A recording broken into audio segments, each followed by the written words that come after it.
it was an adventure. Met some really cool people, met a band, and provided them with some stuff that they were really enthusiastic about. So it was like a mutually beneficial situation. I mean, what more job satisfaction do you need than that? They're delighted. You're delighted to be there. They get some ace pictures. You get a paycheck. It's what you dream of when you're at college as a photographer, when you're a kid. If you lead an interesting life, good pictures will happen. Oh, nice. You might well be my sexiest sounding guest. Go somewhere you've never been before and take a camera. We had this gorgeous Mediterranean light just flowing in. Which Asda were you in? Dartford. Very nice. Your first 10,000 pictures are your worst. Let's sit down, let's have a cup of tea. Welcome to the show.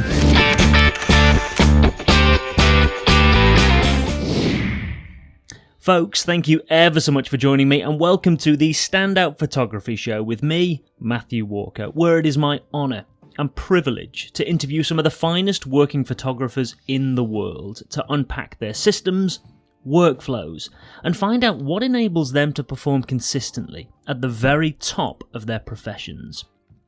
My guest today is Ian Gavan. Ian began his career at both the University of Illinois, USA, and the University of Wolverhampton, UK, where he studied visual communication and photography. His vast body of work includes the English National Ballet, Leica, British Airways, Guinness, Disney, Ascot, Alfa Romeo, you name it, this man has done it. He spent a whopping 9 years photographing the great and the good at the Cannes Film Festival, earning him a place as one of the most respected entertainment photographers for British American visual media company Getty Images. His passion for photography is infectious, and more than any of that, he is an absolute gentleman. So without further ado, please welcome my guest, Ian Gavan. So without further ado, I will say without further ado, and then I'll say, Ian, welcome to the show. So, okay. Without further ado, Ian, welcome to the show. Thank you very much. It's lovely to be here. I'm delighted. And that is a seamless link right there. So I was looking at your website before we came on. In your about section, it says Ian Gavan is a photographer based in London, and your portfolio is dance, portraiture, fashion, and music. In 2015, I also watched a video from Getty who described you as an entertainment photographer. But how do you describe yourself as a photographer? Well, that was, I shot for Getty Images for a long time, still do. They still call me up for stuff. But the phone call from Getty Images came from, I still don't understand why they do this, but they have, the news photographers, they have the sport photographers, and they have the entertainment photographers. I've never really sat very comfortably with that. I think you're either a photographer or you're not. You could either deal with light, deal with people, deal with situations, and, do the job, or you can't. I mean, I don't really get the distinction between them. I mean, obviously, if you've built up a reputation with all the tennis players, then you can actually oil the wheels of diplomacy within tennis circles, and Nadal will feel more comfortable with you when you approach to make photographs. So I get that. But when I started at Getty, it was the entertainment department that kind of got hold of me through some other work that I was doing. Now, I used to shoot a lot of news and a lot of politics at a different agency. An agency was a lot smaller, and I was doing okay there, and everything was great, and I was quite happy. And then all of a sudden, from out of nowhere, I got a call from Getty Images. So there was a lot of work to be had there. And because it was it's the biggest agency, I decided that I would make the jump and go across and see what was going on there. And I ended up shooting lots and lots of popular culture, entertainment type stuff, which, let's face, it's not really my bag, but nevertheless, I did some pretty good stuff, still am, in that environment. But, there is a lot more to photography than celebs. Yeah, of course. In fact, we've jumped ahead here, but a little bit, but that's totally fine, because I was going to come on to this later, because like you mentioned, you do a lot of work with agencies. How did that all start in the first place? Did you approach them with your portfolio? How does that happen? Well, I got involved with a small agency called UPPA a long time ago, like 2005 or 6, I think it was, the first stuff I started to shoot for those guys. And I just gave them a phone call and said, I've got some stuff that I'd like to put out via you. So they really liked what I did. And then I think they were short of a safe pair of hands and gave me a call and said, can you do some stuff? So I did. It was like an assignment, shooting some interiors for some places that had just been given a full like architectural redesign and makeover, and I went in there and did the pictures, and they loved what I did, because technically it's, you've got to know your stuff technically, and I did, and they kind of hired me for that. And then I was working with a music manager. He's, God bless him, he's subsequently passed away, but I did a lot of stuff for a music manager who's managing a lot of unsigned bands, and I really enjoy shooting small bands because you get all the access you want. You can shoot everywhere. There's no like kind of nasty managers who are denying you access. You just get access. And I was shooting all this stuff, and I ended up shooting some, I think it was some stuff for Ned's Atomic Dustbin, who were around many, many years ago, but they really, really liked that. And off the back of that, they gave me a shout to shoot for Faithless. So I ended up working with Faithless before they went on a UK tour, and I had to shoot like a practice gig before they went out on the road to 200 fans at a place near Leeds. So I drove up to Leeds and nailed this gig, and they loved that. And off the back of that, just things just carried on. So you just got to be a safe pair of hands, and they liked what I did. So I don't know, I think my work had a bit of a flavour, and I think that what I offered they didn't already have on the books, if you will. So I got like quite a lot of work out of those guys. But I was also simultaneously shooting a lot of news, a lot of politics. When the Labour Party were in charge, I was doing a lot of stuff for the opposition at the time. So I was, working in Portcullis House with, the Conservative Party quite a lot. No political affiliations to those guys, by the way, but that's another story. Yeah, so it was I just found myself doing a whole bunch of stuff. The phone kept ringing, and I was just really busy shooting a very wide diversity of stuff, portraits, a lot of corporate stuff, a lot of politics, and I was going out and doing the live stuff off my own back with unsigned bands, which I really enjoyed. I still enjoy shooting shows to this day, but I can elaborate more on how that's evolved as well. Hold that thought, we'll come back to that. I've subsequently gone from rock and roll to ballet, which is a whole nother story. In fact, yesterday was the exactly 10 years since I did my first gig with the English National Ballet, and I'm still working with those guys. Got plenty to talk about with those guys. All right, well, we'll come on to that in a bit. You touched on something really important there. You said, and it's so important, you've got to know your stuff. Now, whether that means you're self-taught, whether that means you've gone to university, whatever way you've done it, you have to know your stuff. You studied photography at the University of Illinois, USA, and the University of Wolverhampton, UK. Did you study a particular style of photography? Did you cover a whole broad range? What did that look like? What was your training like, I guess, is what I'm asking. Well, it was a long time ago, first off, so forgive me if my memory is a little bit ropey, but what I can tell you is that we dissected a lot of the masters. We looked at a lot of work. We critiqued a lot of work of, some of the more eminent photographers from from Stieglitz to Gary Winogrand and all those guys, like all the way back to the dawn of photography. We studied them all. And that's really, really cool, because you just get exposed to not only the stuff that you like, but, the real masters. And whether you like them or not, you've got to immerse yourself in all of that and get grounded with the guys who are just the giants of it all. So we did a lot of that, and then we had to do a lot of assignments, and sometimes we had live assignments as well, and we'd have to shoot to order at university for various people. And then a lot of the technical side of things, so like I did an awful lot of colour darkroom work. Not only, a lot of people just do the black and white side of things, but I did like a ton of colour work as well, and a lot of colour theory, and a lot of studying of the masters of the colour photography. Really, really, really useful stuff. And a lot of that I still use to this day. And lighting as well. I studied that for forever. There was a period of time when I was at Wolverhampton where I didn't see daylight for literally months. I was either, buried in the dark room or, coming out and studying in the evenings and then practicing in the dark. A lot of it was darkroom work, because I was taught that, shooting the picture is half of the gig. The rest of the other half of the job is in the darkroom. Doing the print off the negative was equally as important as shooting. That's how I was taught anyway. So yeah, I was kind of lucky, because I had some guys, especially there was one professor of photo communications at the University of Illinois that I had called Joseph P. Vitone, and he was like monster from New York, and he was just brutal and ripped my work to pieces and just basically rebuilt me. It was like military. It was like, no, that's not how we want you. We want you to be able to prevail as a photographer. So you've got to learn this. So go out and do it.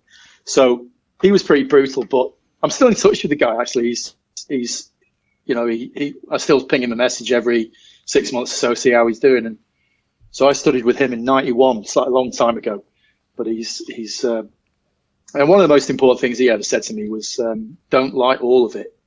Always remember that, it's sometimes nice to leave people guessing. So that's why a lot of my stuff is kind of moody and like, I don't tell the whole story. It's like, there's no denouement at the end of it. You just leave it and then you just let the viewer make up their own mind as to the bits that are missing.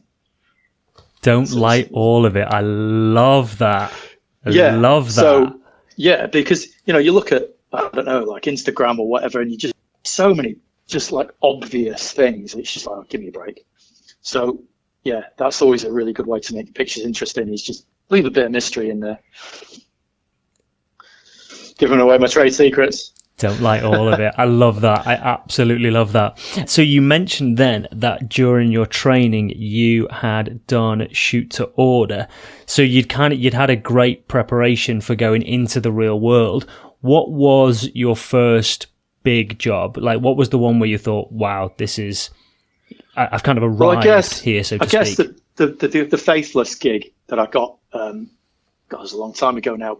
That gig came in and the assignment editor at UPPA called me up and he said, right, we don't know you very well, but we're going to give you this gig because I got a hunch that you're going to nail it and you're exactly what they're looking for. So you got to go to Leeds and do this gig for us. And I was like, hey, what is it? And he said Faithless and blah, blah, blah. And I've got to go and do, all the approvals with the manager and then, get the pictures across town like the next day. And yeah, so that was one where I suddenly thought, that was really cool. That's where I wanted to be, really, kind of doing that kind of level of work. It was just like a really cool way to earn some money. It was an adventure, met some really cool people, met a band and provided them with some stuff that they were really enthusiastic about. So it was like a mutually beneficial situation. I mean, what more job satisfaction do you need than that? They're delighted. You're delighted to be there. Everyone's a winner. They get some ace pictures. You get a paycheck. It's great. It's what you dream of when you're at college as a photographer, when you're a kid. You've obviously worked for a long, long time now. And on your website, you don't have a huge amount of material compared to your portfolio over the years. So how do you advertise your work now? Is it mainly through word of mouth that you get gigs? Is it through your website? How does that work? I still haven't figured that out because sometimes, I got a gig, like a macro gig that came at me and I was on holiday and I was literally lounging by a pool on holiday and the phone rings and there's a guy just goes, well, can you do some macro work? And I was like, yeah, but had I shot lots of macro work? Actually, that's one field of photography that I really hadn't done much with ever. It's not like I'm a virtuoso macro photographer. That's a real specialism. So of course you say, yeah, because you're freelance and there was some money on the table. And I was like, yeah, so I've got to figure it out. So I've had gigs come at me from Instagram. I've had gigs come at me from different agencies. And then people who I've worked with have recommended me to people. It's a whole plethora of fascinating, random things. And, the more you shoot, work precipitates work. You do a gig, you meet some people, you mix well with people, you do a good job, and then that the vibe that gets out there of you know what you're doing, you supply things promptly, you do a good job, you're creative, you under promise, over deliver, charge a reasonable rate, and boom, the phone starts ringing, or not. So sometimes I've thought, yeah, surefire, I'm going to get a gig off the back of that, and then don't. And then all of a sudden, like from Instagram, I'll post a picture and somebody will dig it and he's a video producer. And the next thing you know, I've got a gig in Scotland. And I don't know. I don't know how that works. It's just being out there shooting. I think I read somewhere another good one whilst we're on the subject of little nuggets of wisdom. If you lead an interesting life, good pictures will happen. And if good pictures happen, then other good pictures will happen because people see those pictures. And it's like a self-perpetuating circle that goes around. If nothing's happening, the worst thing to do is just like stick around at home watching TV. In fact, I don't have a television because watching TV is exactly the opposite of leading an interesting life. So what do you do if there's nothing to do? You go and shoot nothing. Just go and make something up.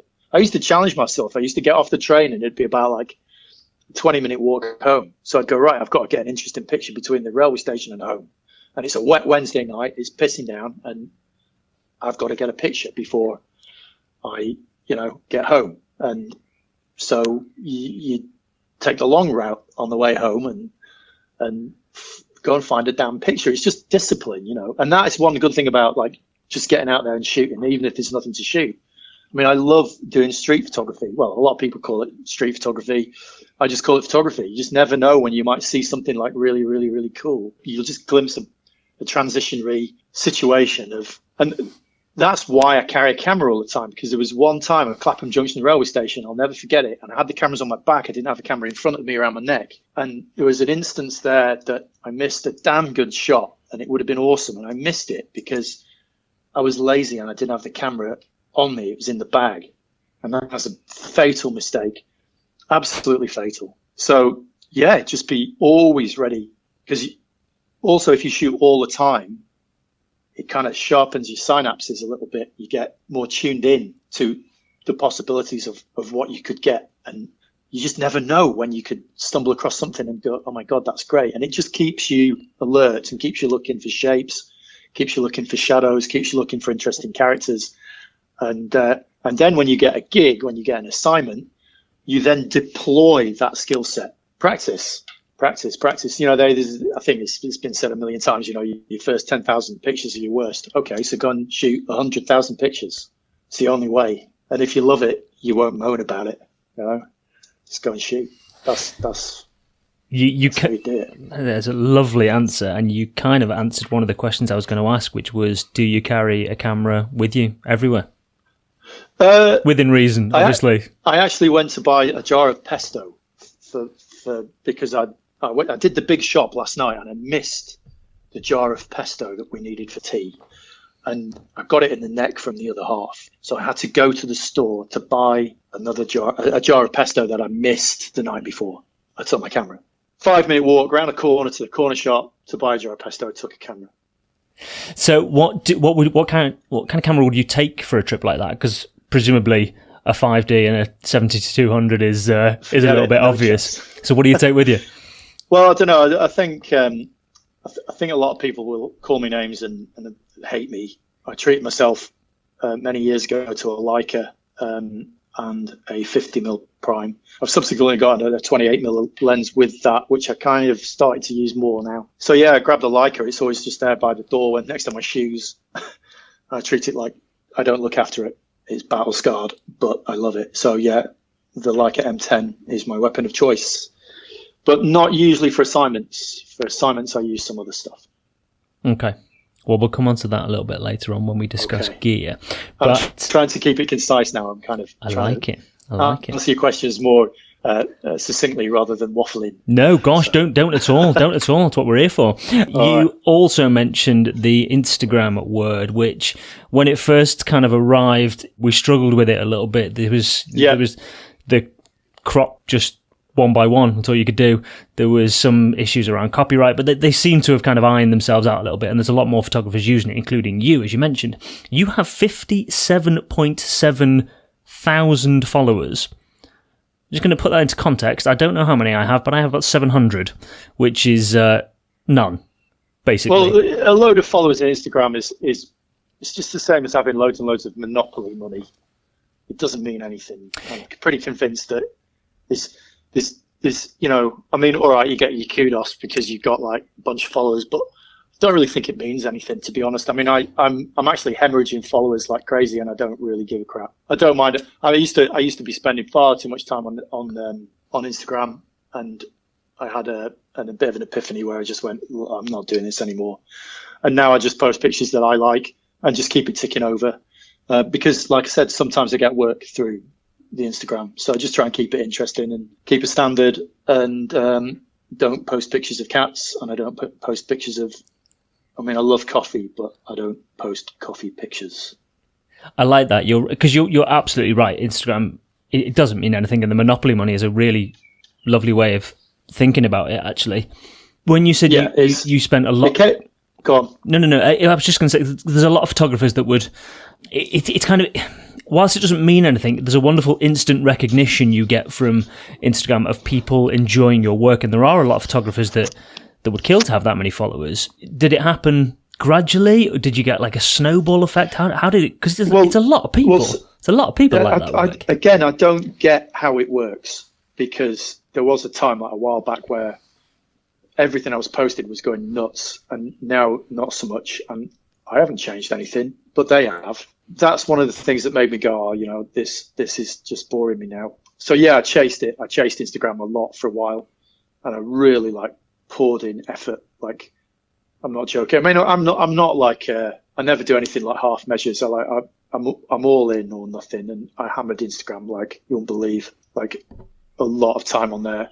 I don't want to go into all of the interactions and all of the social side of Instagram, which I hammered as well. But suffice to say, I was on there too much, and I've reeled that all in now. In fact, I've set a limit on there now for 45 minutes a day, and that's it. I post my picture in the afternoon usually, and then leave it. And then next day I say thanks to anybody who's left a comment, and that's pretty much me now on Instagram. I look through some stuff, and there's some beautiful stuff on there, but it's a time waster.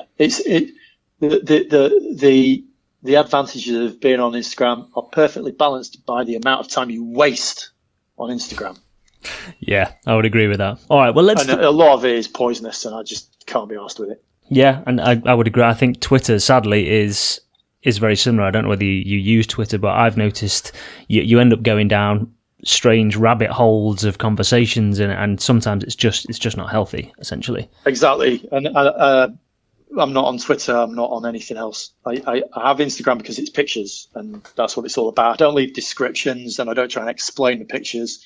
I posted a picture that I shot from about 15 years ago on there, not so long ago, and then I posted something that I'd shot 5 minutes before I posted it, and then you just never know what I'm going to post next. At the moment, I'm bunging out a load of fashion stuff, but there's a reason I'm scoping for stuff. But yeah, I mean, at the moment, my Instagram is low priority. I don't attach the importance that I used to. The followers is going down because of it, and I really don't care. Let's leave it there. I think we've spoken enough about Instagram. Yeah, so it's boring. When you and I met on a lovely job for Once Upon a Time in Hollywood, which was Mr. Tarantino's latest outing, and straight from the off on that day, I could see, and you've just said it then, you're all in. You're absolutely all in, and you can tell you love what you do, and your preparation, again, you said it earlier, you under-promise and over-deliver. What does it look like? So for you, from kind of the moment of inquiry, whether that's an email, a phone call, or Instagram, whatever it is, do you have a system in place for how you prepare for each job, whether that's dealing with client research? Because if you work in a bank, for example, the systems are there for you. You know, a customer arrives and there's certain processes you have to go through, whereas as photographers, we make our own systems, which is one of the beautiful things about what we do. So what does it look like for you when an inquiry comes in? Well, so say, for example, you get a phone call, an email, and you just try and visualize it in your head, what the opportunities are going to be and what they're going to want. The woman that I worked with on that Once Upon a Time in Hollywood job where I met you, I worked with her before, about 4 or 5 years previous. And she told me a bunch of stuff that she wanted on this particular job. Sorry, on Once Upon a Time in Hollywood or on... The one previous. Sorry, on Once Upon a Time in Hollywood or on the one previously? The previous one. Right. This is how I got the Once Upon a Time in Hollywood job. Ah, I see. Right. Okay. So the previous job I worked with her, she told me what she wanted, and then so I listened to her, and it was quite in detail. It was 2 days worth of shooting, and then when she told me, I then repeated back to her what she wanted to show that I'd listened, and then I said, "Well, how do you want that communicated?" And she was shaking her head with aghast and just awestruck. And I was like, "What?" And she's like, "I'm a director of photography at Sony, and not one photographer I've ever worked with before has asked me that. That's amazing. That's amazing." So she then elaborated a little bit on what she perhaps didn't want, and I listened to her and made some notes, and then I went and did it. And simple, really. You've got to be listening.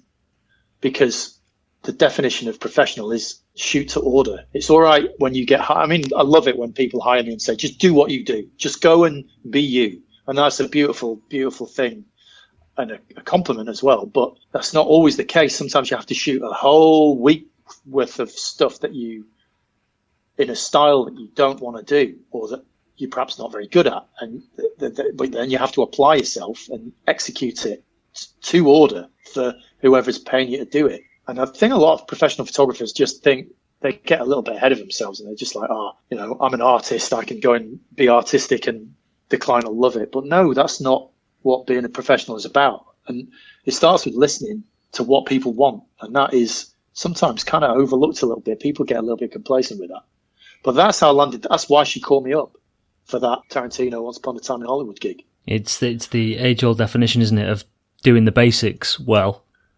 Starting at the foundations. Yeah, I know I can shoot, and I know I've got a trick bag, and I've got a few moves, and I know I can make some nice, pretty pictures for people. But you've also got to be super humble and approach it like a beginner every single job, where you go, right, I'm going to learn something. If I listen to the client, I might learn something from them, because it's them that has to then take the stuff that you've made for them, and they have to use it. So I give that lady from Sony a bunch of pictures. That's a tool that she then uses to do a job with. So I have to make sure that she gets the right tool to do her job, which is my pictures. What I give, the content that I supply to her is tailor-made for her to do her job with. She hasn't got something, I have to provide it, and then she can go and do.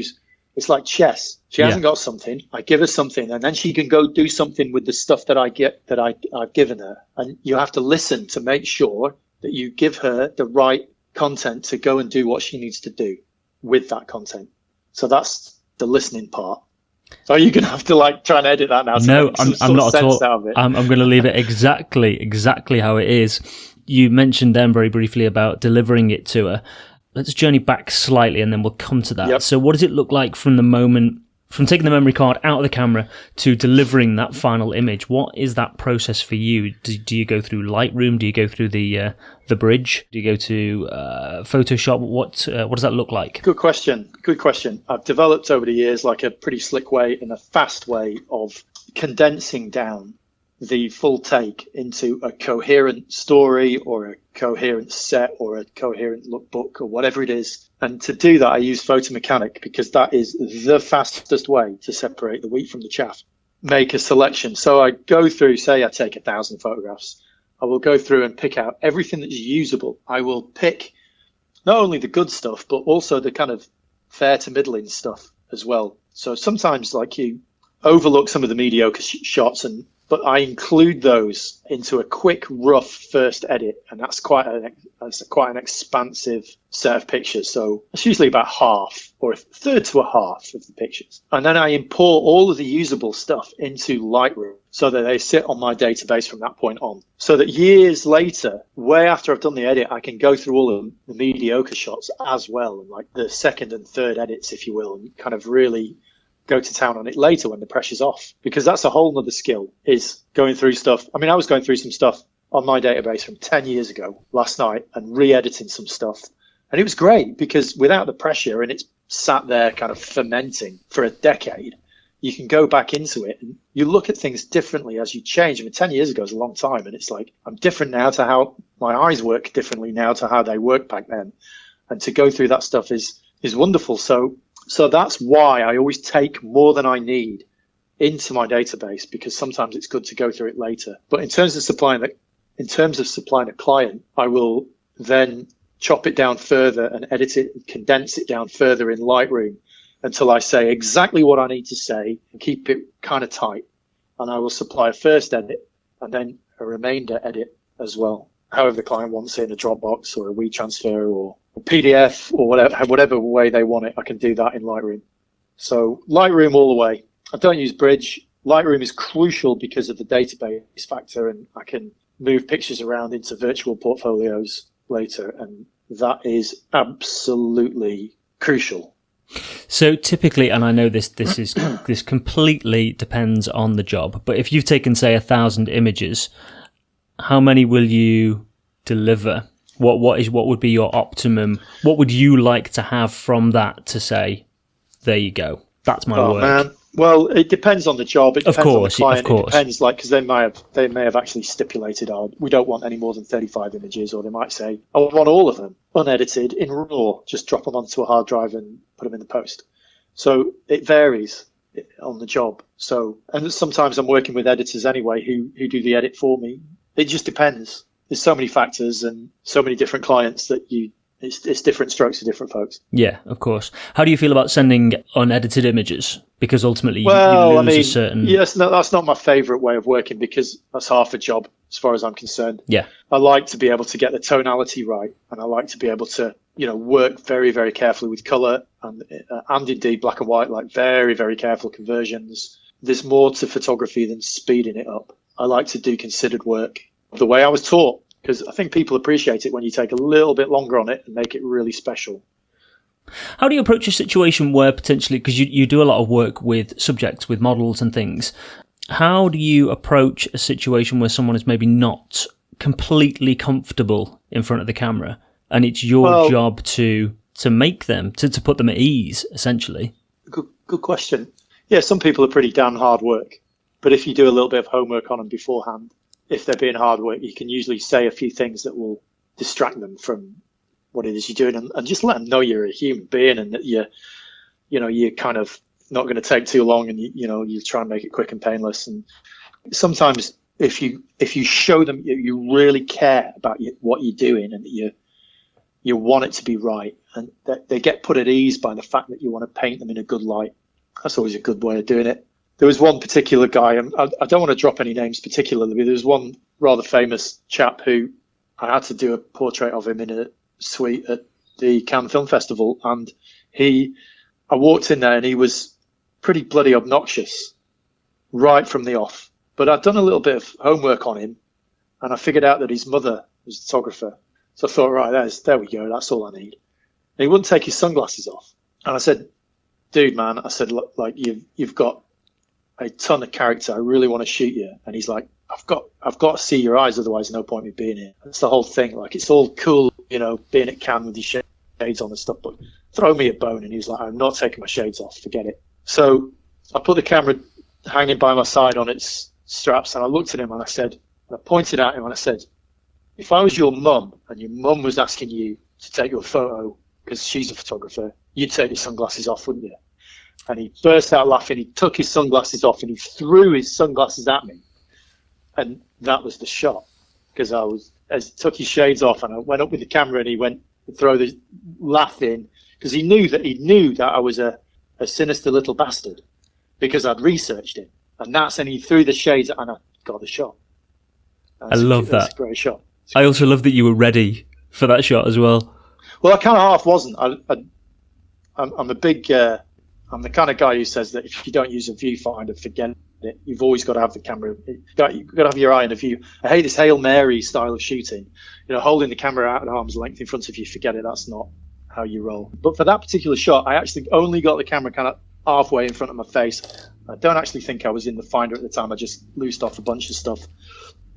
But it didn't matter, because I kind of got him kind of in the frame and kind of got his arm and kind of got the shades kind of coming out. And sometimes a moment is better than any technical perfection. If your technical perfection can be blurred and a little bit out of focus, but if you've nailed a moment that's so good, then technical considerations are subservient to that and always will be. Yeah, if you get a moment, bloody get it. Just don't, So yeah, be ready. I love that. Never know. I love that story. What's it like working at Cannes? How many years have you been there? Oh man, I loathe it. I hate it. This may sound weird. Like, a lot of people would give their right arm to be at the Cannes Film Festival, and a lot of people think, oh, it must be so ace, like so glamorous, and so so many famous people around, and like the red carpet and the lights and all the posh hotels and all the Lamborghinis and Ferraris and shit everywhere, and luxury branding and all of the posh frocks and all of that. I'm sorry, it's not a film festival. It's just a conspicuous wealth and a lot of people trying to make money. A lot of people desperately seeking fame and fortune. I've worked 9 Cannes Film Festivals and I don't want to make it 10. I've been lucky enough to not be, I've kind of turned it down and then they didn't ask me again, and I'm kind of happy with that. I've done it to death and I don't really think there's very much for my style of shooting there. Having said that, I did do some pretty cool portraits of some pretty cool people when I was there. Yeah, maybe I will go one more time. I don't know. It's tough. It's like 15-hour days. It's not a jolly. It's bloody hard work. You run ragged. Your phone is ringing. Press conference, like photo call, like then you do 3 red carpets. You start at 7 a.m. You're lucky if you get your lunch at midnight. It's tough. You're broken at the end of 2 weeks of that. 15 days straight of 15-hour days. No way. It's brutal. That kind of takes me on nicely, actually. I didn't plan for this, to my next question, which was, what job are you most proud of? A job that I'm proud of? Is the one that stands out amongst all the others, or are there a few?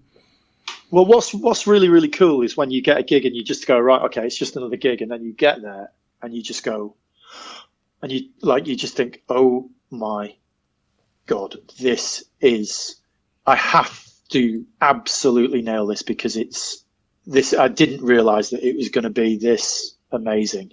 And you're just then presented with something of just utter awesomeness that you just think, this is the best job in the world. You just think this is incredible. So I love it when you get a surprise and you just think, you have to work with somebody who you think is going to be a nightmare and they're not, and they're lovely. That's also great. Oh man, what, like the best job of all time or favorite gig of all time, or? I don't know, just one that sticks out for you, really. The one that you think, wow, that was quite something. There's been a lot of gigs. I've done thousands of jobs. I mean, there can be two. I mean, there can be those jobs that we really enjoy because of the actual job, and then there's some jobs where you look at the work afterwards and think, wow, I shot that.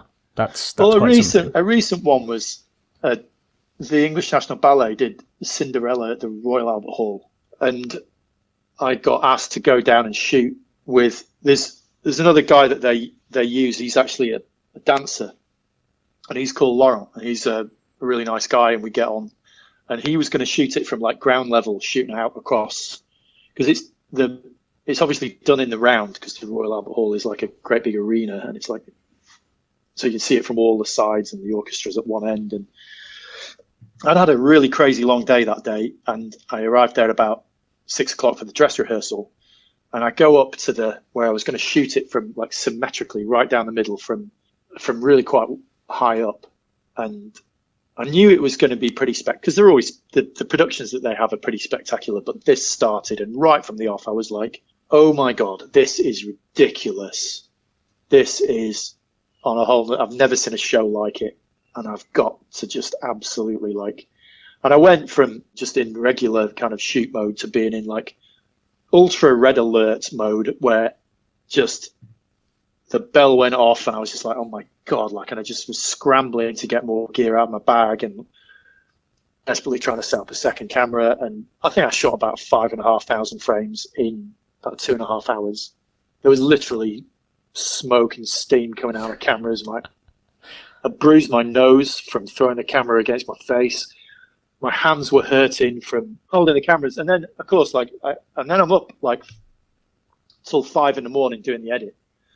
But it was beautiful. The pictures were just arresting. You look at them and you just go, really, really beautiful stuff. Like people running around with silks behind them, and people making this shape of a horse-drawn carriage out of people, and then everything's blowing in the breeze, and it's just it was surreal. It was just almost like an out-of-body experience. So that was a really good one. That was one of the finest shows I've ever seen. It's incredible. It was also I don't know, I watched Eric Clapton play Old Rocking Chair's Got Me on an acoustic guitar from about 2 meters away and shot that. And that made me cry. That was just, even now when I think about it, it's just oh my God, that was, just stunning. So yeah, there's some really lovely moments, and you're lucky to purvey those moments to the world via your camera. It's an honor to do that, and you have to do it properly because it's worthy of it. Who is the most interesting person you've photographed? And I don't necessarily mean a celebrity or even as a human being. I saw a photograph the other day from a photographer in London. She's a wonderful headshot photographer for actors. And to my shame, I can't think of her name right now. But there's a guy that she said she walks past every day. And he must be, from the photograph, I would guess, late 70s. And his face is like leather. He's obviously been in the sun a lot. But, oh my God, it's interesting. You just look at this photograph and the contours of his face. It's incredible. Who's the most interesting person you've photographed? Oh, man. Well, that's a very interesting question. And there's so many. I mean, people are generally quite fascinating. I mean, everybody brings something to the party. But photographically, I like shooting people with dark skin because photographically they're very, very interesting. And I kind of like the way that the meter in the camera says, you're underexposed by 3 stops. And you go, yeah, I know. Click, because and I shot an Aboriginal actor called Peter Jaeger in Cannes a while back. And he walked out and his skin was like, he was a black dude, but his skin was like, not only did he have dark skin, but his skin was like Aboriginal black, totally. There was no light reflecting off him whatsoever. His skin was so dark. And he had this fascinating face. And he was probably 65, 70 years old. But he had a snow white beard and snow white hair. And he walked out and I was like, dude, I'm shooting you. Get over here. Like, I've got to shoot you. You're hypnotizing. So he was great. But I've also, I'm lucky enough to work with lots and lots of models. They're from all over the world, and sometimes you just meet some complete angel freak of nature, and you say, where are you from? And she goes, well, I'm kind of half Indonesian and half Dutch. You just go, how the hell did you end up looking how you look? And they're just, some people are just fascinating to look at. You just meet some ridiculous Ukrainian girl from Kiev, and you just think, how did you end up looking like that? It's ridiculous. You're 7'3". Your clavicles are wider than I am tall. And you just look like you're from another part of the solar system. And then they've got a Russian accent that sounds like everything they say is a death threat. And I'm a healthy red-blooded male. And when you go and work with and have a laugh with, and I've got some really good friends who are models and who I hang with, and I'm so lucky because it's really, really cool. But even more lucky than that, I must say, is my girlfriend is kind of cool with the fact that I hang with models and she trusts me.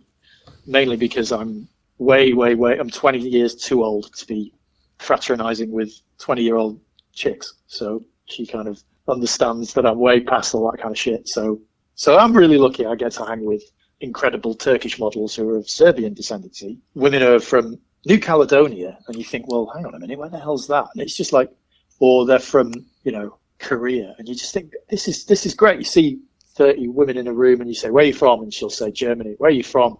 Ireland. Where are you from? Indonesia. Where are you from? Like Thailand. Where are you from? And they're from all over the world, and it's just like you see all this genealogy lined up, and it's amazing, and that's fascinating. And they're all picked because they look ridiculous, and that's a great place to work. It's kind of a nice office, so. I'm not going to lie and say, I'm not very lucky to work and have friends who are ridiculously beautiful women. They're not all stupid as well. I might add, I'll defend models. Some of them are extremely intelligent and very, very sparky. I know one who's a very, very good computer engineer, and I know one who's studying to be a lawyer, and I know, they're great. You get the point. They're not all stupid. And they do have appetites, as do ballerinas, I might add.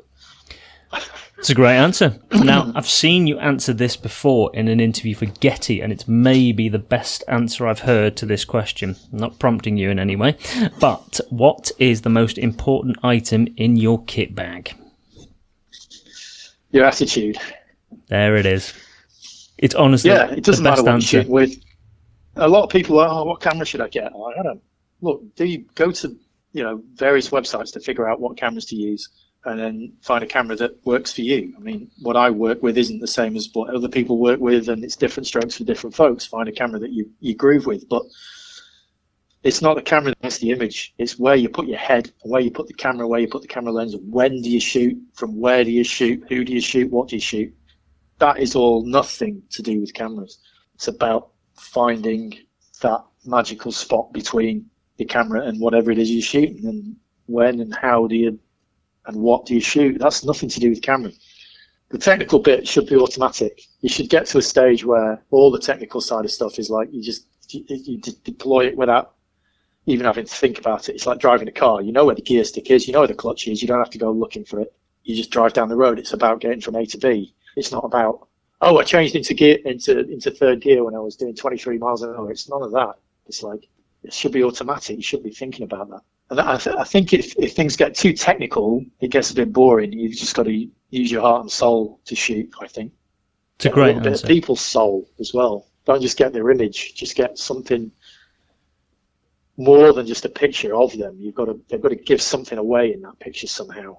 Maybe it's just a look, or maybe you've just made them laugh, or adjusted something and made it a little bit nicer than just an average shot, you know? That's the difference, I think. It's maybe the best answer I've heard to that question. It's like this guy who he didn't want to be photographed, he wouldn't take his shades off, but I suddenly go, well, you'd do it for your mum, wouldn't you? I got him. He looked at me, I thought, I'm in trouble here. And then he burst out laughing and threw his shades at me, and unless I'd taken a little bit of time to do a bit of homework on the guy, that wouldn't have happened.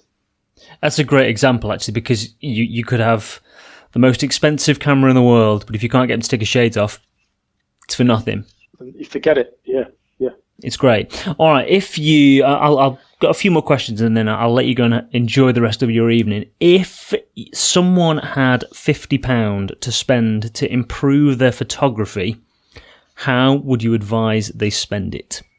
Yeah, I'd go immediately to a very well-stocked branch of Waterstones, and I would go into the art section, and from the art section you go and drill down into the photography section, and they usually have comfy chairs in Waterstones, and settle down into a comfy chair, take your watch off, put it in your pocket, because you won't be needing that, and spend an afternoon diving through a bunch of books on photography. They've got a whole bunch of stuff in there, and just go and find something that takes your fancy and blow you 50 quid on a bloody good book full of amazing photographs. What is the ultimate goal for you going forward? What's the goal? To get a gig. I've not had a gig for a long time. I did a small architecture gig last week, but I've had a lot of stuff cancelled because a lot of stuff I shoot is events, and obviously the English National Ballet are not up to much. Glastonbury 50th isn't going to happen. Istanbul Fashion Week isn't going to happen. Dubai Fashion Forward isn't going to happen. We're waiting to see what's going to happen in September. I'm hoping that some stuff starts happening then. I can survive another couple of months, and after that, give me a gig. What's the ultimate goal? Get me a gig. That's my ultimate goal, is to get through COVID-19 and carry on. I think that's everybody's goal, though, isn't it? It is. I think it is. No, just be fulfilled and just do work that satiates my endless search for the next. I'm like a surfer. Surfers are always looking for the next amazing wave, where they get a barrel. You know, like the surfers, like they go and they study the weather charts, and they're looking at the isobars on the weather map, and they're trying to figure out where the swell's going to come in and which direction the wind is going to be, and then they paddle out. They go, okay, I've got to go down to Perranporth next Wednesday. In the afternoon, it's going to be firing. The waves are going to be peeling nicely, and I'm going to go find my next really good wave.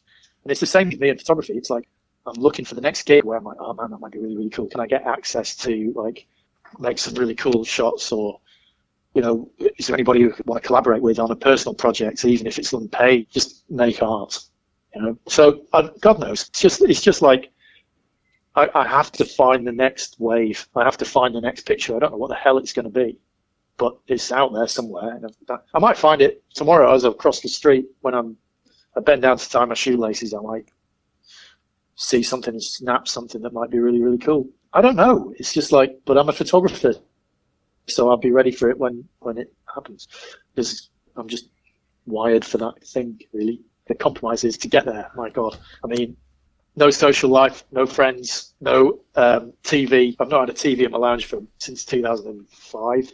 Yeah, you've got to love it. And that's what makes it good, because it's about love photography. It's about, you've got to absolutely love it. If somebody goes, right, we need all this delivering tomorrow, and you finish the shoot at 11, and you think, okay, that's a 6-hour edit. I'm going to finish at 5 a.m. And you've got to love doing that edit. You've got to love it on the computer as well as shooting it. And it shows if you love it. I think there's a lot of people who shoot just for the paycheck. And I think if you actually love what you do and you like making the pictures really three-dimensional and beautifully lit and with good content and creative and perhaps something a little bit different, and you really groove on that, then I think it shows. You've got to shoot for yourself as well as the client. You know, you've got to satiate your own needs to keep yourself in love with the subject of photography. I think that's really, really crucial if you're going to get anywhere, because of course there's a million people out there go down the high street, spend a couple of grand on eBay on a Canon 5D and a couple of lenses, and they think they're the next big thing, and it's like, no, you're not. You've got to do the time. You've got to do like that 10,000 photos to get passable, and then another 10,000 photos to make it kind of good, and then if you're lucky, you might get a gig. If you absolutely throw everything, it's so difficult. I mean, it's so difficult to get gigs, even though I've been doing this for years. It's still difficult to get gigs. But when you do, like, you've got to make sure that you absolutely put it away. You've got to smash it. Yeah, you've got to love it, because it's hard. It's a lot of hours. It's not like a jolly whatsoever. And so anybody who's starting out, anybody who's listening, who's thinking, oh, I want to be a photographer, then be careful what you wish for. It's very hard, but worth it if you love it. I don't think I could have asked for a better answer to that. All right, so a quick fire. Cool. I think 6 or 7 before we go, and I'm going to hold you. Yeah, shoot. You have to pick one. Shoot, go for it. Black and white or colour? Oh man, black and white.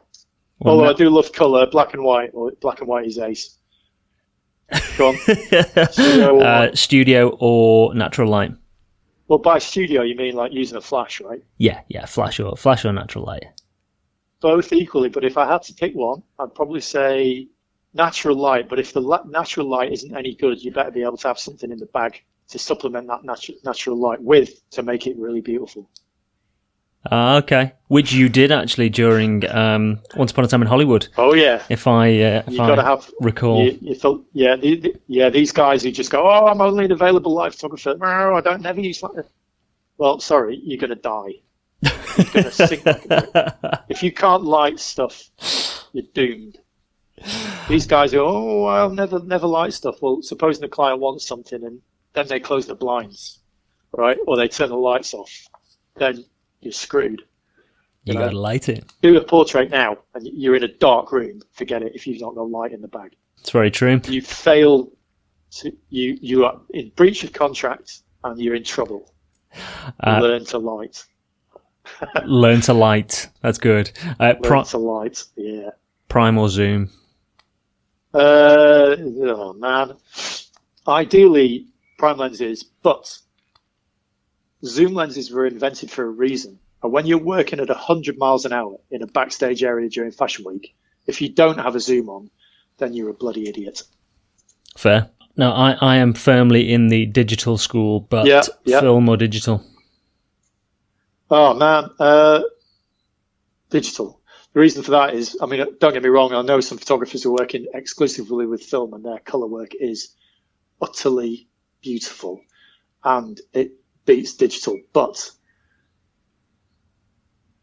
I love the immediacy and the ease of digital, and also it doesn't smell as much and there's less chemicals messing up the planet.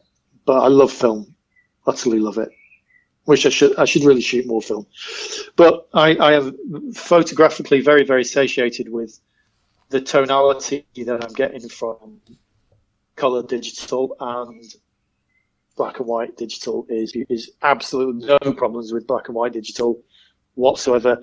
But color digital has got a little way to go before it's as good as film.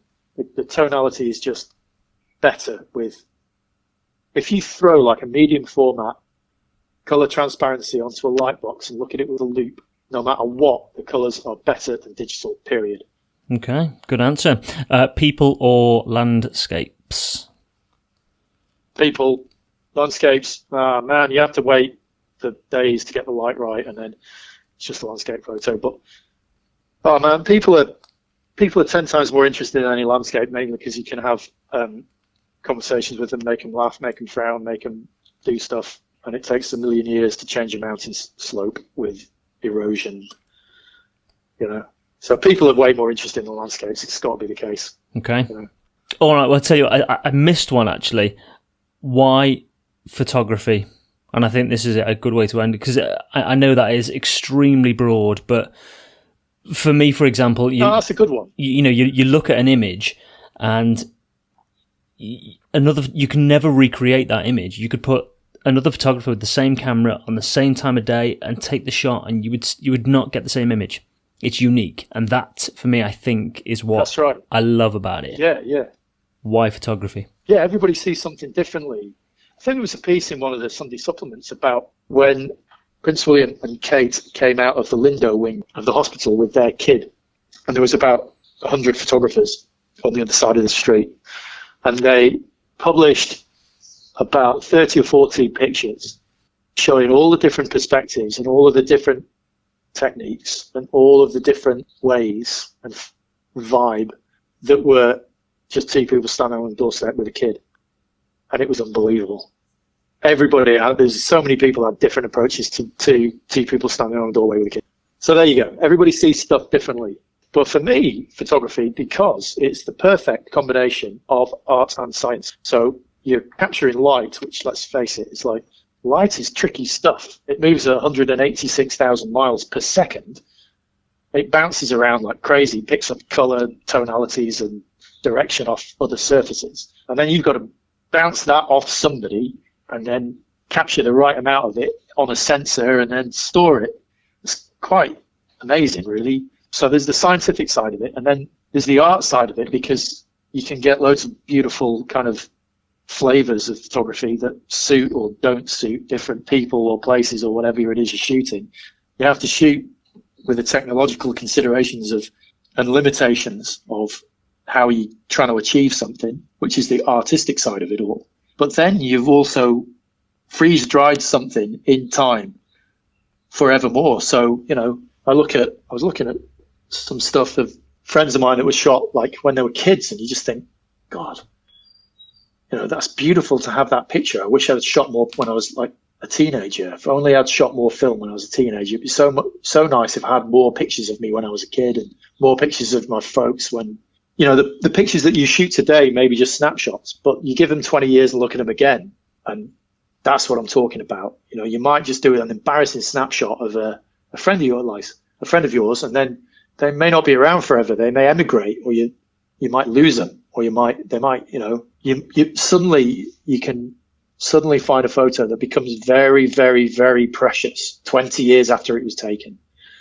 And you preserve little moments in time forever with photography, because people go grey, people get old, people get wrinkles, and eventually people die, and suddenly the photos that you have of them become super important. And it's like, that's photography. That's really, it's all right to earn a living through it when that's cool, but I'm not going to rescue my work photos if my flat is burning to the ground. I'll grab the album of the family stuff.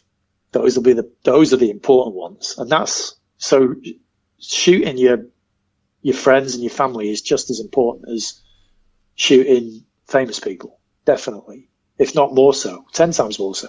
So yes, photography can be very, very noble. You preserve something for someone. If you shoot somebody's wedding, for example, that's really bloody noble, because that day's only going to happen once, and you have to do a bloody good job of that. So there's nothing wrong with shooting somebody's wedding, because they're going to be on the mantelpiece. There's not many photos that end up on the mantelpiece. There's none of my work photos that are on the mantelpiece, right? That's different stuff. So that's just as important, if not more so. Well, it is. It's definitely more so. If you could frame, and I promise you this is my last question, if you could only frame one of your images, what would it be? Oh, man. What, a work one? No, it can be absolutely any. Just one image that you could frame to hang proudly in your house. What would it be? Well, I remember, it was back in January. I was on holiday, and I was staying in a lovely place in the Philippines, and the only internet, because this place was in the middle of nowhere on Palawan, the only internet was in the lobby of this place that I was staying in. And I'd done a bunch of diving, and I came back and got off the boat and went up and had a bite to eat. And then just before I was going to call it a night, I thought I'd just kind of use the internet, and I was destroyed from loads. I think I'd done 3 dives, and I was destroyed. And I was like, right, I'll just use the internet, and then I'll I'll go to my little sort of villa thing and go to sleep. And so I was looking at my damn telephone, and this is another mistake. It's like I was looking at my damn telephone, checking some emails and some messages that are coming in on WhatsApp and stuff. And I was like typing away, and then I just looked behind me, and it was the most ridiculous sunset I've ever seen in my life. And I'm not a landscape photographer by any stretch of the imagination, but this sunset was just stupid, ridiculously good. So of course I got the Leica, I turned around and I do 28mm, like just did a couple of frames. I just worked this sunset, and honestly, those pictures will always remind me of some great time on holiday. And it's like, I've actually thought about printing that, and just to put up somewhere in my cabin, you know, even if it's just like, I don't necessarily need to frame it, it's just like be a really cool thing. So yeah, just it doesn't have to be like like sunsets. A lot of people think sunsets are really boring, and kind of I do too, but this one just means something to me, you know. So yeah, that's a good one. Just there's loads. I mean, I'm always shooting when I'm not working. Like I've got mode A, which is work, and mode B, which is like shooting for as I'm walking down the street, you know, just all kinds of silly things. And I just shoot all the time, everything. So I just drill back through the database, find something and print it because it looks cool.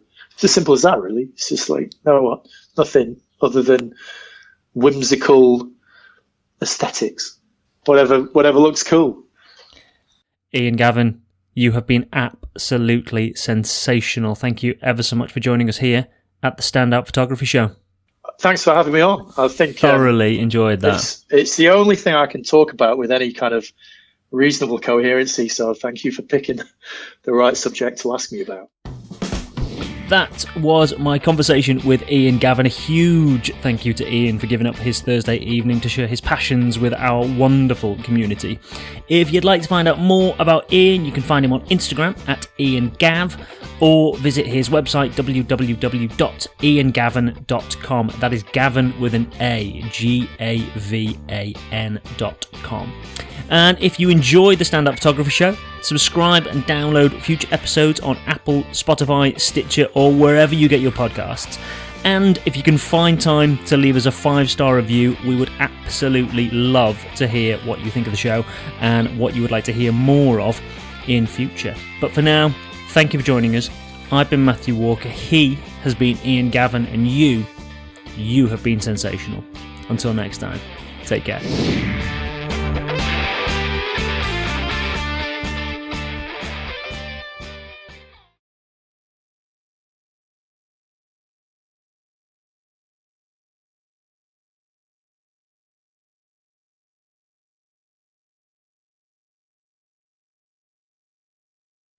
So, hang on, where exactly are you? Because that looks like a wonderful little space. Well, I can show you if you're curious. I built this last summer because my flat's quite small. I've got 2 bedrooms, and one of them was basically an office. So what I did was build a rather substantial log cabin out in my backyard. Which has all my gear. So if I flip the camera here, if I do this, I've just got bunches of gear and stuff. That looks fabulous. So all sort of stuff here, all my chargers, all of the shit that gets in the way. There's just oodles of stuff everywhere. And a spin bike. And this is the turf that I laid earlier on, which is cool. And then I got my desk and my big monitor.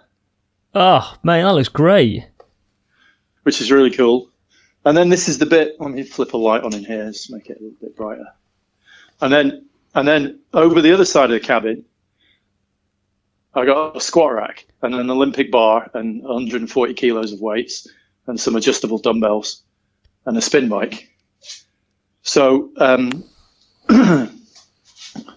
so I have my own gym where I'm not going to get COVID-19. That is excellent. We joke as well. Do you work out in between editing and stuff? Because I've noticed recently I've started doing it. Right. you know, if like you need a break or something, or you've got something you need to solve and you need a bit of a break from it. Usually, yeah. I mean, I built this place last July. You know, the really stinking hot weather. Yes.